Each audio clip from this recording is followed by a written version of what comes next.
हाँ जी, तो सबसे पहले हमारा जो फर्स्ट पिलर है उसने एनवायरमेंटल इश्यूज के बारे में बात की, उनको कैसे ठीक कर सकते हैं उसकी बात की, मतलब फुटप्रिंट और उसकी रेमेडी। अब है सोशल। सोशल हमेशा सोसाइटी को बताता है, सोसाइटी के बारे में, एक इलाका, सोसाइटी के लोग, कल्चर, उसको देखता है। इसकी डेफिनेशन कहता है सोशल, एक लफ्ज सोशल है और पूरा लफ्ज है सोशल सस्टेनेबिलिटी। सोशल सस्टेनेबिलिटी कैसे स्टेबल होगी, मतलब अगर एक मोहल्ले में आप रह रहे हो तो सारे लोग उस मोहल्ले वाले किस तरह से अपने आप को बैलेंस रखेंगे, उसे हम बोलते हैं, एक मुल्क की बात कर लो, एक इलाके की बात कर लो, उन इलाके के लोग किस बिहेवियर के साथ रह रहे हैं, उनके साथ जस्टिस हो रहा है या नहीं हो रहा, उनको जॉब अपॉर्चुनिटीज मिल रही या नहीं मिल रही, वो क्या है, सोशल सस्टेनेबिलिटी। अब सस्टेनेबिलिटी क्या होगा, पॉजिटिव चीजें, refers to the capacity of society. Social sustainability क्या है, capacity of to maintain and uphold well being to its people, ये है सोशल सस्टेनेबिलिटी। हमने ये नहीं बताना कि सोशल क्या है या सस्टेनेबिलिटी की वजह से क्या हो सकता है, अगर सोशल सस्टेनेबिलिटी है तो इसका मतलब क्या है, कहता है कैपेसिटी ऑफ सोसाइटी, एक मुआशरे की कैपेसिटी जो maintain and uphold the well being of its people, अपने लोगों की भलाई को मेंटेन कर लें, उसे सोशल सस्टेनेबिलिटी बोलेंगे। वो कैसे करेंगे, by ensuring equal access to basic need, सबको बेसिक नीड पर इक्वल एक्सेस हो, protecting human rights, promoting social equity, आगे सारी एग्जांपल्स हैं, एनकरेजिंग कम्युनिटी रेजिलियंस। डेफिनेशन यहां तक है, आगे एग्जांपल्स हैं कि कैसे हो जाए। सोशल सस्टेनेबिलिटी क्या है, capacity of society to maintain and uphold the well being of its people. वो कैसे होगा, किस तरह से उनकी भलाई होगी, by ensuring equal access of basic need, protecting human rights, promoting social equity। Social equity किसे कहते हैं कि हर सोसाइटी में हर बंदा बराबर है, हर बंदे के साथ जस्टिस होगा, ये नहीं कि अमीर को छोड़ दिया जाएगा गरीब को पकड़ लिया जाएगा, ऐसा नहीं। तो ये हमारे पास है, कहते हैं इट एम्फसाइजेज, ये किसकी बात कर रहे हैं, सोशल सस्टेनेबिलिटी की, fairness, justice and dignity for all individual regardless of their background या आइडेंटिटी। समझ लगी ना, ये मतलब ये नहीं देखना कि वो कौन है, किसका बेटा है, किस फैमिली से बिलोंग करता है, हर बंदे को एक जैसा ट्रीट करना है अकॉर्डिंग टू देयर डिग्निटी या अकॉर्डिंग टू देयर कैपेसिटी या राइट। तो सोशल एनवायरमेंटल सस्टेनेबिलिटी क्या था भला, एनवायरमेंट को प्रोटेक्ट करना। सोशल सस्टेनेबिलिटी क्या है, capacity of society to maintain and uphold the well being of its people. कैसे करेंगे, ensuring the fairness, justice, equal human rights, ये सारी बातें आगे अपनी, यहां तक डेफिनेशन है, आगे आप अपने अल्फाज इस्तेमाल कर सकते हो। पर्पस, 3 पर्पस है, जाहिर सी बात है पर्पस सारे के सारे क्या होंगे, लोगों की भलाई के। पहला, the purpose of social sustainability to create cohesive societies. Cohesive societies किसे कहते हैं, जो वेल स्ट्रक्चर्ड हो। जैसे अभी कुछ फैमिलीज ऐसी होती हैं, कुछ सोसाइटीज ऐसी होती हैं कि हम कहते हैं कि भाई वहां पर लोग ना बड़े अच्छे तरीके से रहते हैं। जैसे न्यूजीलैंड के बारे में बड़ा मशहूर है कि वहां के लोग ना बड़े अच्छे और सच बोलने वाले हैं। कहते हैं दुनिया में सबसे जो झूठ अगर कम है तो या जापान में है या फिर न्यूजीलैंड में है, या फिनलैंड का इलाका है, वहां पर बोला जाता है। और मौलाना तारिक जमील की एक दफा मैं तकरीर सुन रहा था, तो वो कहता है कि मैं बाहर तकरीर करने गया तो उन्होंने एक बड़ी जबरदस्त बात की कि हमें पाकिस्तान के लोगों से सिर्फ इसलिए नफरत है कि ये झूठ बहुत बोलता है। मतलब उन्होंने पाकिस्तान का लफ्ज नहीं इस्तेमाल किया, उसने एशिया का लफ्ज इस्तेमाल किया, क्योंकि पाकिस्तान, इंडिया, बांग्लादेश ये सारे भाई हैं और पता नहीं डरते भी नहीं है झूठ बोलने से। ये सीए में बहुत बड़े झूठ बोलते हैं, ये जो पेपर्स का होता है, अभी रिजल्ट आएगा देखना, ये तो अल्लाह भला करे आए कि आपका गजट दे देता है, वो पता चल जाता है। इसलिए कभी भी बोलो ही ना झूठ, किसी के सामने ना बोलो। क्या हो जाता है, कौन सा झूठ बोलने से पेपर पास हो जाता है? आपका पेपर फेल हुआ यार, यहां पर नॉर्मल बात है, ठीक है हो गया है फेल, अगली दफा अच्छा पढ़ो। और मैंने ये देखा है ज्यादातर जो लोग छुपाते हैं ना अपने घर वालों से स्पेशली, उनका पेपर पास ही नहीं होता, उनका एक ही फिर डिस्क्वालीफाई होते हैं मोस्टली। इसलिए मार खा लो, थोड़ी सी झिड़के खा लो, गालियां खा लो, फिर कम से कम ये तो होगा ना, जब जब आपसे कोई रिजल्ट पूछेगा आप लोग ना एक तकलीफ से गुजरोगे अगर आपने झूठ बोल दिया तो। और सबसे गंदी बात यह है कि आपका रोल नंबर चेंज नहीं होता, सारे इर्द गिर्द वाले वही होते, जो आपके आगे पीछे पहले बैठते थे वही बैठते। बहुत सारे लोग होते हैं उनका पेपर पास होता फिर दोबारा नंबर इंप्रूव करने के लिए गए होते, तो दोबारा जब पेपर देने जाते हैं तो अगला वाला बंदा पूछता है कि भाई तेरा तो पास था। मेंटली तौर पर ना बंदा डिस्टर्ब रहता है, इसलिए छोड़ दो। असल पर्सनैलिटी क्या है आपकी, मेहनत करो, फेल पास अल्लाह पे छोड़। पास होते हैं तो बहुत अच्छी बात है, इससे अच्छी कोई बात नहीं है। अगर फेल होते हैं तो हाँ दिल पे पत्थर रखकर कह दो कि हो गया फेल, और अपने आप से याद करो कि अगली दफा बहुत अच्छा काम करना। तो झूठ से दूर रहो। Where individuals can thrive, individuals can thrive का मतलब क्या है, लोग उसके अपने आप को साबित कर सकें, अपने आप को प्रूव करें, अपने आप को आगे बढ़ाएं। एक पर्पस यह है कि सोशल सस्टेनेबिलिटी इसलिए कहते हैं कि हमारी अच्छी सोसाइटी बने जहां पर लोग अपने आप को प्रूव कर सकें, अपने आप को आगे बढ़ा सकें। यह है मकसद सोशल सस्टेनेबिलिटी का। दूसरा मकसद क्या है, it aims to reduce inequality, ensure social justice, creating a system, कौन सा, in which people feel empowered, secure, connected. यह सोशल सस्टेनेबिलिटी का मकसद। एक तो यह ना कि एक सोसाइटी डेवलप करना जिसमें लोग अपने आप को इंप्रूव कर सके। दूसरा क्या मकसद है, इनजस्टिस खत्म करना, जस्टिस प्रमोट करना। फिर ऐसी जगह ऐसी क्रिएट करना सोसाइटी सिस्टम जिसमें लोग एम्पावरमेंट फील करें, सिक्योरिटी फील करें, कनेक्टेड। एम्पावर्ड का मतलब क्या होता है, मतलब मिसाल के तौर पर वो अपने आप को ना ये ना समझे कि यार मैं कुछ कर ही नहीं सकता, उसे कहेगा कि अगर मैं हक पर हूं तो मुझे इंसाफ मिलेगा। ऐसा ना हो कि वो सब कुछ सही होने के बावजूद भी उसे अगर ऐसा लगे कि उसे कुछ नहीं हो पाएगा, उसे लोग खा जाएंगे। जैसे हम एक सोसाइटी में एक प्रॉब्लम है कि अगर हम पुलिस में केस करने जाते हैं ना, 100% सही होने के बावजूद भी हमें कॉन्फिडेंस नहीं होता कि हो सकता है सामने वाली पार्टी जीत जाए। वजह क्या थी, वजह हमें पता है कि जिसके पास पैसा है कानून उसका हो जाता है। तो एम्पावरमेंट का मतलब ये होता है कि आप हक पर हो तो उसको साबित भी कर सकते हो, सिक्योर फील करें। और कनेक्टेड का मतलब क्या होता है, सोसाइटी के साथ मिलके रहने के बाद। A social sustainability society support last health, education, safety, cultural needs। ये तीन मकसद है। पहले सोसाइटी डेवलप करना, दूसरा जस्टिस प्रमोट करना, और एक ऐसा सिस्टम प्रमोट करना जिसमें हर बंदा एम्पावरमेंट, सिक्योर और कनेक्टेड फीलिंग ले आए। और लास्ट वन इज एक ऐसा सिस्टम या सोसाइटी की सपोर्ट करना जिसमें हेल्थ, एजुकेशन, सेफ्टी और उस पॉपुलेशन की कल्चर नीड्स को देखा जाए।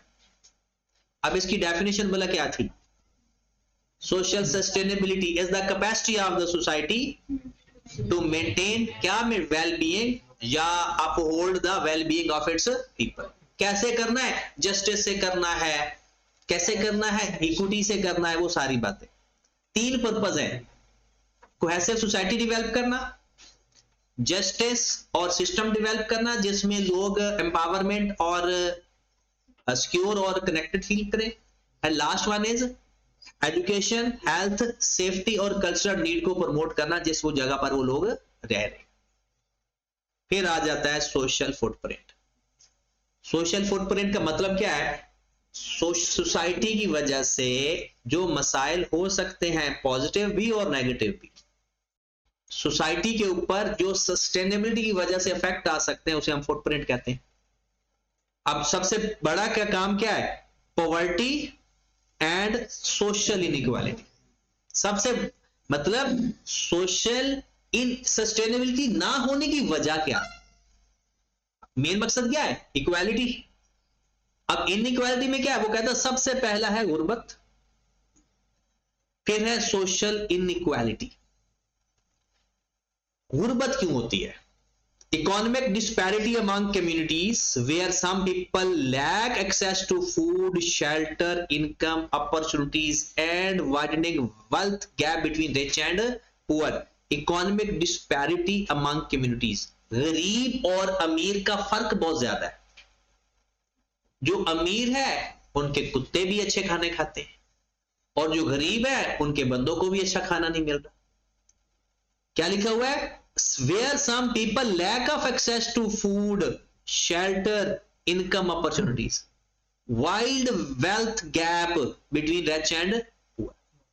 According to some scholars, कुछ लोग कहते हैं कि जिस सोसाइटी के अंदर ये 9 जरूरतों में से एक भी कम है तो वो किसी न किसी तरीके से गरीब है। उन्होंने 9 नीड्स कही हैं। वैसे हमारा भी एक स्कॉलर था, उन्होंने 3 नीड्स कही थी, बुट्टो, रोटी कपड़ा मकान। इन्होंने 9 जरूरतें किया। पहली सबसिस्टेंस। सबसिस्टेंस का क्या मतलब होता है?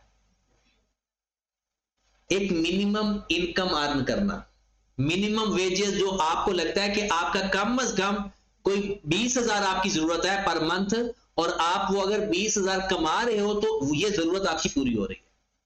सबसिस्टेंस क्या होता है? कि एक मिनिमम इनकम को अर्न करना। अफेक्शन, शफकत सोसाइटी की तरफ से, घर वालों की तरफ से, हर तरफ से जिसको अफेक्शन नहीं मिलती है, मुझे लगता है कि इस वजह से हम सारे गरीब ही हैं।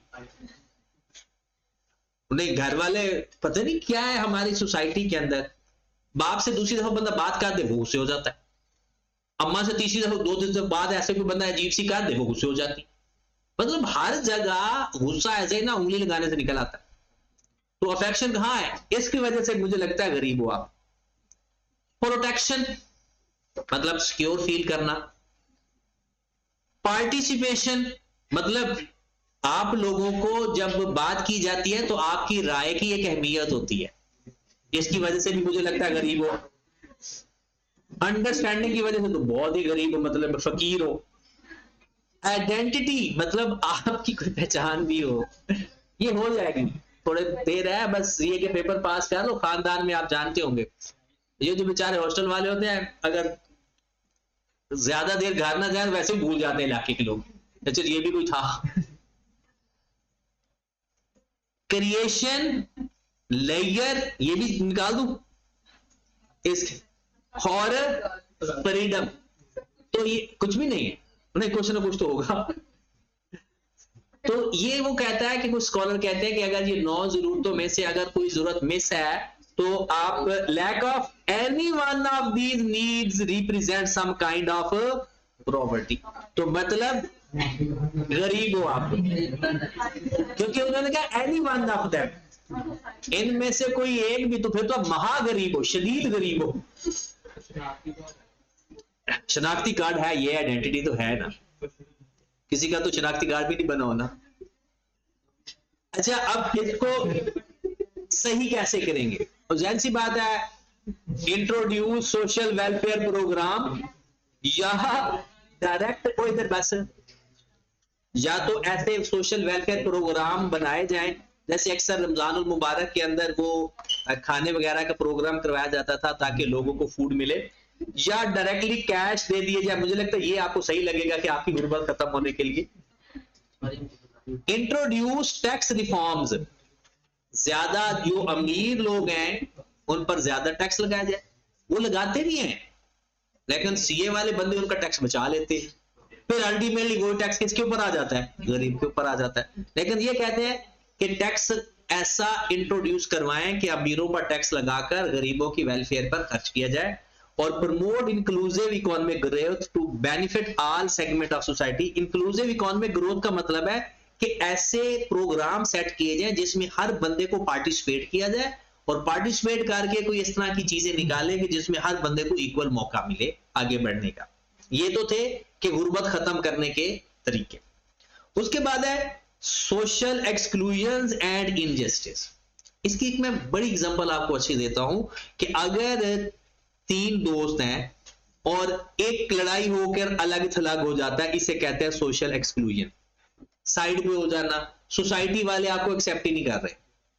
ये मोस्ट ऑफ द केसेस, ये जो हिंदुओं में रिवाज होता है ना कि उनकी हाँ वो एक कौमें होती हैं, तो जो सबसे निचली वाली वो कौम है, जो भी वो जो सबसे निचली वाली कौम है, उनको तो इस तरह से क्या होता है, चलो अछूत जो भी तो चलो जो भी है कोई देर। तो सोशल एक्सक्लूजन का मतलब यह है कि सोसाइटी के अंदर अगर लोगों के दरमियान इस बेस पे गैप है, जात पात पे, जेंट सीए के अंदर क्या है, वो खवातीन को कम प्रायोरिटी देते हैं इसके ऊपर जब इंडक्शन होती है। वजह क्या होती है, वो उनकी ये तो एक गवर्नमेंट की तरफ से और आईकैप की तरफ से और आईएएसबी की तरफ से उन्हें जो बड़ी फर्म्स है ना उनके लिए जरूरी है कि मिनिमम नंबर ऑफ फीमेल्स उन्होंने लाजमी इंडक्शन करनी है। अगर इनसे पूछा जाता है तो ये सबसे पहले यही बहाना बनाते हैं फर्म वाले कि देखिए खवातीन को हम किसी भी आउट ऑफ द स्टेशन भेजते हैं तो उनको प्रॉब्लम होती है, क्योंकि आप ऑडिट करना है, आपने क्लाइंट के पास जाना ही जाना है। कभी कभी फिर लेट सीटिंग होती है तो फिर भी मसला आता है कि रात के 8 बजे से हद 8 बजे तक वो कहते हैं कि हमें ऑफ चाहिए। हमारे घर वाले परेशान होते हैं, परेशानी होती भी है। अब लड़के तो 12, 1, 2 बजे तक बैठे रहते हैं, तो इस वजह से वो इस चीज को देखते हैं। वो कहते हैं कि इनजस्टिस नहीं होना चाहिए। अभी तो ये फुटप्रिंट है ना, उसका फिर हम देखेंगे कि उसको सही कैसे करना है। डिस्क्रिमिनेशन बेस्ड ऑन जेंडर, कुछ जातों के अंदर जेंडर डिस्क्रिमिनेशन इतनी ज्यादा है, वो पढ़े लिखे होने के बावजूद भी जाहिल होते।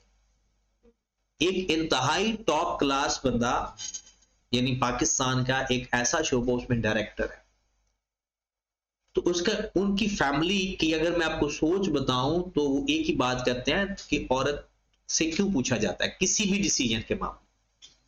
अगर सपोज दैट उन्होंने मुझे बुलाया है अपने घर में, तो अगर मैंने ये कह दिया है ना कि यार मैं अपनी मिसेस से पूछूंगा कि कहीं कोई, जैसे अगर कोई मुझे संडे को कोई दोस्त या कोई फैमिली में अगर संडे वाले दिन मुझे कोई भी इनवाइट करता है तो मैं उसे कमिटमेंट नहीं देता, सिर्फ इसलिए क्योंकि एक ही संडे होता है, उनके भी तो काम होते हैं, ग्रोसरी करनी होती है, बच्चों के कपड़े वगैरह का कोई इशू होता है, कोई स्टेशनरी वगैरह का इशू होता है, तो बताना पूछना जरूरी होता है। अगर एक दिन भी उनको अगर नहीं दिया जाएगा, लेकिन अगर उनके पास ये बात चली जाए, वो गुस्सा आता है, बुरा लगता है, बहुत ही बुरा लगता है।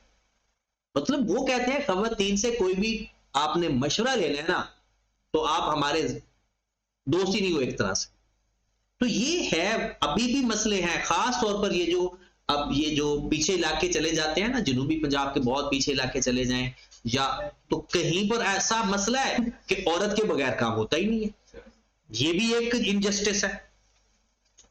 जेंडर एथनिसिटी, एथनिसिटी क्या होता है बोला, एथनिसिटी जात पात, और डिसेबिलिटी कहता है कि डिस्क्रिमिनेशन दिखाई जाती है कि भाई इसमें ये मसला है, इस वजह से इसको हम प्रमोट नहीं कर रहे। जैसे अगर फॉर्म्स के अंदर इसलिए स्टूडेंट को नहीं रखा जा रहा कि वो एक लड़की है, तो ये इनजस्टिस है। अब इन चीजों को खत्म कैसे किया जाता है वो बाद में देखते हैं। It also include lack of fairness, lack of equal opportunities, includes lack of inclusivity of the society. ये लैक ऑफ सबके साथ पढ़ोगे तो फिर समझ लगेगी। Lack of fairness, lack of equal opportunities, lack of inclusivity in the society. कैसे इसको सही करेंगे? Enforce job and education quotas for women, minorities and differently abled individuals in government jobs and कहते हैं डिफरेंट कोटा अपना दें, ताकि उसमें जैसे फर्म्स के अंदर है डिफरेंट कोटा, उन्होंने कम से कम इतनी खवातीन को उन्होंने इंडक्शन देनी है, जो मर्जी हो जाए, तो इसलिए वो मजबूर है ना भी चाहे। अब एक फर्म है, नाम नहीं लूंगा क्योंकि ये वीडियो जाती है यूट्यूब पर तो वो लोग इतराज करते हैं, तो उन्होंने कहा, वो कहते हैं कि उन्होंने खवातीन की इंडक्शन करते हैं क्योंकि इंटरनेशनल रिक्वायरमेंट पूरी करनी है, उसको काम ही नहीं देते कोई। वो 1 साल तक तो बेचारी वो जाती है, फर्म में जाती है, कहती है सर कोई काम ही नहीं करवाते। तो मुझसे अगर कोई पूछता है तो मैं कभी भी किसी खातून को रिकमेंड नहीं करता वो फर्म, हालांकि टॉप 10 के अंदर है। तो ये चीज क्या है, लैक ऑफ फेयरनेस। आप जब आप या तो खवातीन को गवर्नमेंट कहे कि नहीं घर बैठ जाओगे, अगर वो पढ़ रही हैं, वो काम कर रही हैं, वो एक इन्वेस्टमेंट हो रही है गवर्नमेंट की उनके ऊपर, मुल्क की, तो फिर उन्हें जब काम कर लेती हैं, वो कंप्लीट अपनी जॉब करती हैं, तो उन्हें काम करना चाहिए। चाहे लोग कहते हैं जी शादी के बाद ये हो जाता है वो, तो उन्हें अब हर हाल में, क्योंकि ये एक सोसाइटी के, पाकिस्तान के लिए भले की बात है, ये नहीं कि बस हमारे यहाँ तो जी औरतें जॉब ही नहीं करती, तो फिर पहले कोई अनपढ़ खातून से शादी करनी थी ना।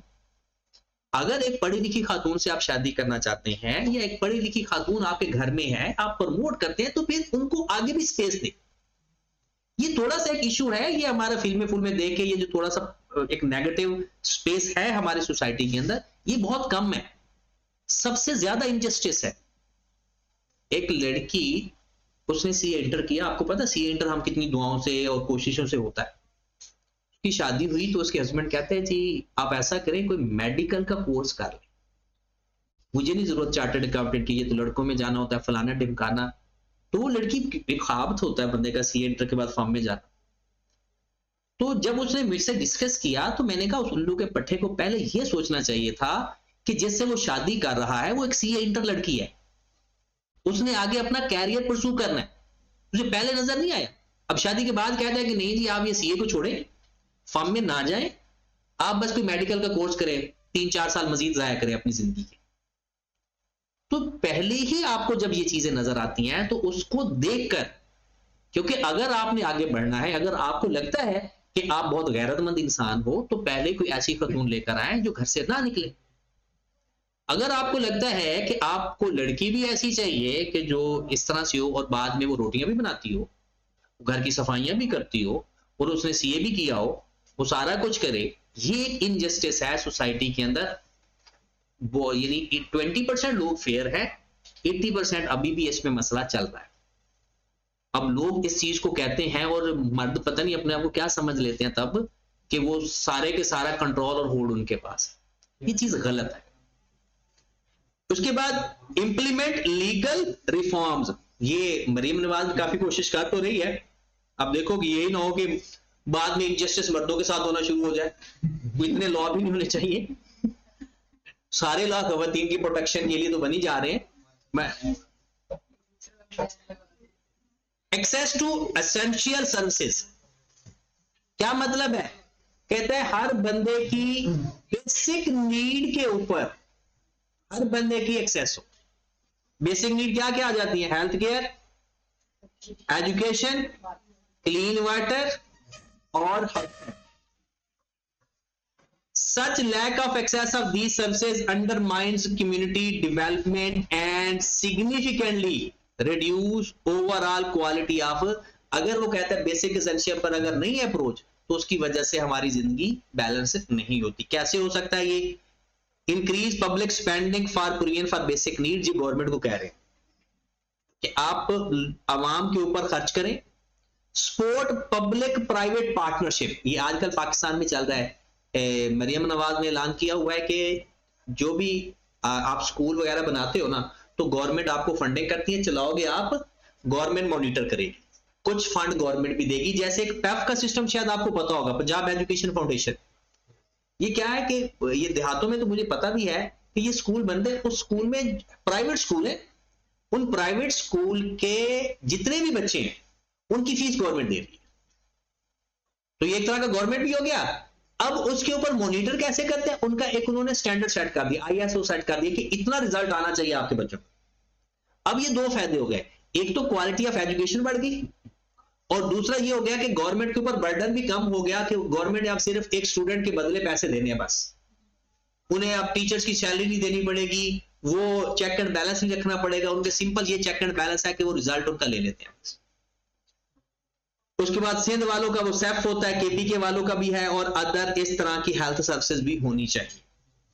Security and governance. सिक्योरिटी का मतलब क्या है? सिक्योर होना। गवर्नेंस का मतलब क्या है? गवर्नेंस बेसिकली होता है डायरेक्शन, मैनेजमेंट। डायरेक्शन का मतलब होता है जैसे हमारे घर में कौन बंदा है जिसका होल्ड है। कुछ घरों में ऐसा होता है, बड़ा अच्छा सिस्टम होता है, वजह वहां का जो बंदा होल्ड कर रहा है ना, अम्मी अब्बा या दादी दादा, उसने एक जो गवर्नेंस बनाई हुई है ना, वहां पर सिस्टम बनाया, वो बड़ा अच्छा है। कुछ जगह पर ऐसा होता है कि वो कहता है कोई सिस्टम ही नहीं है, 10 लोग कमाने वाले हैं फिर भी पूरी नहीं पड़ती, वजह हर बंदे की अपनी जेब है। ये होता है, ये एक सोशल इशू है। एक फैमिली में 5-6 लोग रहते हैं, 5-6 कमाने वाले हैं, फिर भी नहीं पूरी पड़ रही। और एक घर ऐसा है जिसमें 2 बंदे कमाने वाले हैं, ये 1 कमाने वाले, ऐसा सिस्टम है कि बड़ा जबरदस्त मैनेज हो रहा है। तो ये सब किसका कमाल है? गवर्नेंस का। This include the issue like conflict. Conflict क्या है?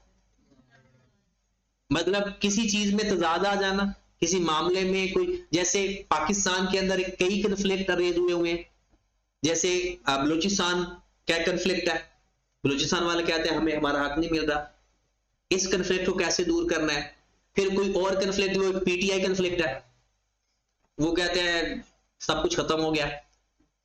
तो कंफ्लिक्ट बेसिकली क्या होता है कि हमारी बिजनेस ऑर्गेनाइजेशन के जो मकासद है और जो एम्प्लॉइज के मकासद है, उनके दरमियान में कंफ्लिक्ट राइज हो जाता है।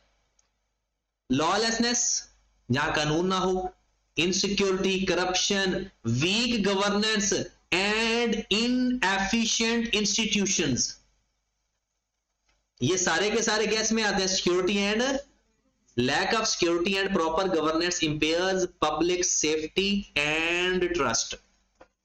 किसी भी पीटीआई के बंदे को आप पूछ लें, किसी भी, वो उसमें सारी चीजें उसको नजर आएंगी। वैसे नजर तो हमें भी आ रही है, corruption, weak governance, inefficient institutions, insecurity, lawlessness, conflict. अब इसको सही कैसे करेंगे? वो कहते हैं कोशिश करो कि सारा सिस्टम डिजिटलाइज कर दो, ताकि लोगों को मॉनिटर करते वक्त आसानी हो, लोगों को पता हो।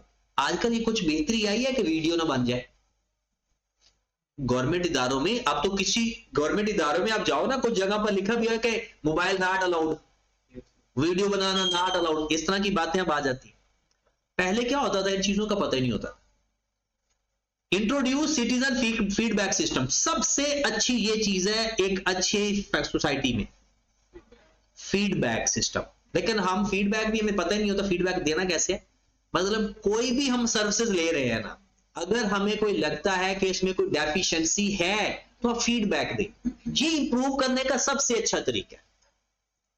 जैसे सबसे पहले अगर सपोज दैट मुझे लगता है कि मैं अपने टीचिंग स्टाइल को कैसे इंप्रूव करूं, अब मैं कुछ मुख्तलिफ स्टूडेंट से मिलना शुरू कर दूं कि यार मुझे बताओ कि आप क्या चाहते हो, कि क्या किस तरह से होना चाहिए, नोट्सों में क्या होना चाहिए, बताते हुए क्या होना चाहिए। हर बंदे का एक ना माइंड सेट होता है। अब 10 लोगों से सुनूंगा, 10 लोग नई बात बताएंगे, कुछ लोग तो आए एफिशिएंसी मारे। अब उसमें देखूंगा कि हाँ किसके ऊपर काम करने की जरूरत है। बिल्कुल ऐसे ही किसी प्रोडक्ट के बारे में लोग फीडबैक लेते हैं, डिफरेंट लोगों से फीडबैक लेकर फिर अपनी प्रोडक्ट इंप्रूव करते हैं। उसके बाद स्ट्रेंथन अकाउंटेबिलिटी। स्ट्रेंथन अकाउंटेबिलिटी का मतलब क्या है कि आप हर बंदा जो गवर्न कर रहा है, जो कंट्रोल कर रहा है, वो उसको आप कहेंगे जवाब भी होना चाहिए। वो अपनी मर्जी के रूल्स ना बनाए। अगर वो रूल्स बना रहा है तो वो जवाब दे क्यों बनाया ये rule. Rehabilitation of conflict affected zones, क्या मतलब है ये? बिल्कुल ये बलूचिस्तान और कबायली इलाकों की बात हो रही है। कहता है कि जो कंफ्लिक्टेड एरियाज हैं, ये बिजनेस में देखेंगे तो डिपार्टमेंट की बात करेंगे, लोगों की बात करेंगे। एक मुल्क में देखेंगे तो सोसाइटी की बात करेंगे कि किस बंदे को क्या मसला चल रहा है, उसको क्या करें। रिहेबिलिटेशन का क्या मतलब है? उनको सेट करें, उनको सही करें, उनको सिस्टम का हिस्सा बनाए। लास्ट दूसरे का। अब इसमें ओवरऑल जो हमने पढ़े 5 इसके पढ़े हैं, फुटप्रिंट और रेमेडीज, 3 पर्पस पढ़े हैं और एक डेफिनेशन पढ़ी है।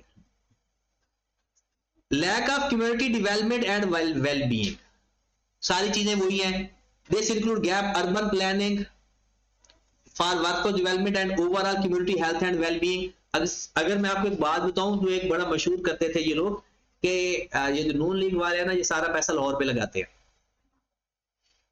लैक ऑफ कम्युनिटी डेवलपमेंट के जनूबी पंजाब में पैसा नहीं लगाते, ये इस तरह की बातें हुआ करती थी। तो क्या है ये कि हर कम्युनिटी को सही तरह डेवलप नहीं करते थे।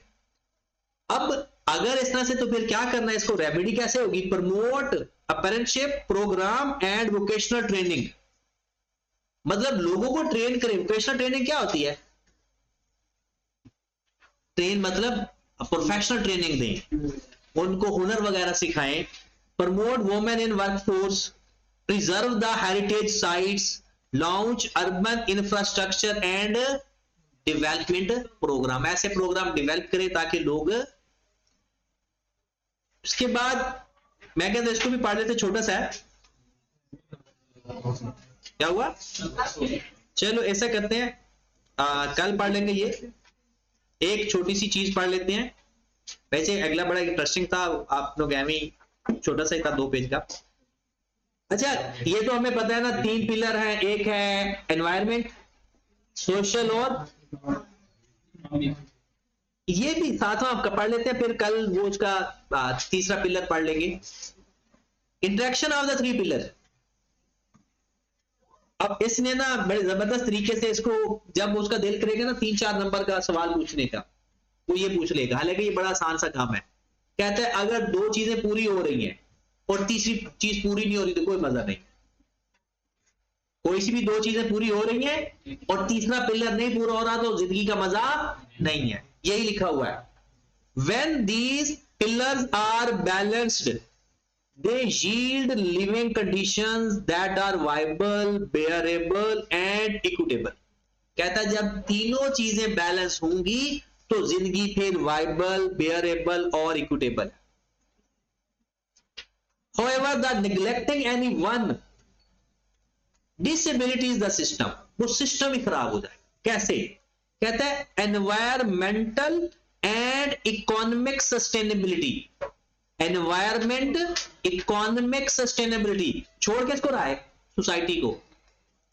Combine to make everyone living condition viable until social unrest overwhelm them। मतलब कहता है ये दोनों चीजें लोगों को बड़ी खूबसूरत जिंदगी दे सकती हैं जब तक के सोशल अनरेस्ट ना आ जाए। अब सोशल अनरेस्ट क्या है? इनजस्टिस ही बहुत ज्यादा है। अब लिविंग कंडीशन अच्छी होने का क्या फायदा? लड़ाइयां झगड़े बहुत ज्यादा होते हैं, सारे लोग अमीर हैं लेकिन एक दूसरे के खून के प्यासी हैं। मतलब जब तक सोशल अनरेस्ट है ना, इन दोनों का भी कोई फायदा। फिर देखें एनवायरमेंट और सोशल। अब ये पेपर में आपका एमसीक्यूज कैसे बन सकता है कि अगर इन दोनों को कंबाइन करोगे तो इसका रिजल्ट क्या आएगा? Is equal to living conditions viable. Environment और सोशल को कंबाइन करोगे, प्लस करोगे तो किसके बराबर आएगा? Living condition bearable. ये 3 चीजें थी ना, वायबल, बेयरेबल, इक्विटेबल। तो वायबल का आंसर कैसे आएगा? Environment plus economic sustainability, bearable social, last economic मतलब तनख्वाहें भी ठीक हैं, सोशल सस्टेनेबिलिटी भी है, लेकिन माहौल इतना खराब हो गया कि सांस नहीं लिया जाता। इतनी ज्यादा फैक्ट्री हो गई है कि मजा ही नहीं आ रहा, उस तरह से क्लीन वाटर नहीं मिल रहा, क्लीन एयर नहीं मिल रही। वो कहता है combine to make everyone living condition equitable until the environment degrades to where earth cannot sustain human life। तो तीनों आ गए। वाइबल किसको बराबर, किसके बराबर है? Environment plus economy. अगर ये दोनों हैं तो लाइफ वाइबल है जब तक के सोशल अनरेस्ट ना हो। अगर सोशल रेस्ट है, सोशल चीजें ठीक है, फिर ये लाइफ हमने अचीव करनी। फिर उसके बाद बेयरेबल कब होती है? Environment plus social. एनवायरमेंट को पहले इकोनॉमिक के साथ लिखा, फिर एनवायरमेंट को पहले सोशल के साथ लिखा, फिर इकोनॉमिक और, ठीक होगी बात। लास्ट में लिखा sustainable living condition require the interaction of all three factors. चलें जी, हमारा ये एक छोटा सा 2 पेज रह गए हैं इसके 3 पिलर के, तो कल फिर इसके क्वेश्चन भी साथ कर लेंगे और ये तीनों पिलर भी देख लेंगे, ठीक है। बस उसके बाद आगे 8वां पॉइंट शुरू हो जाएगा।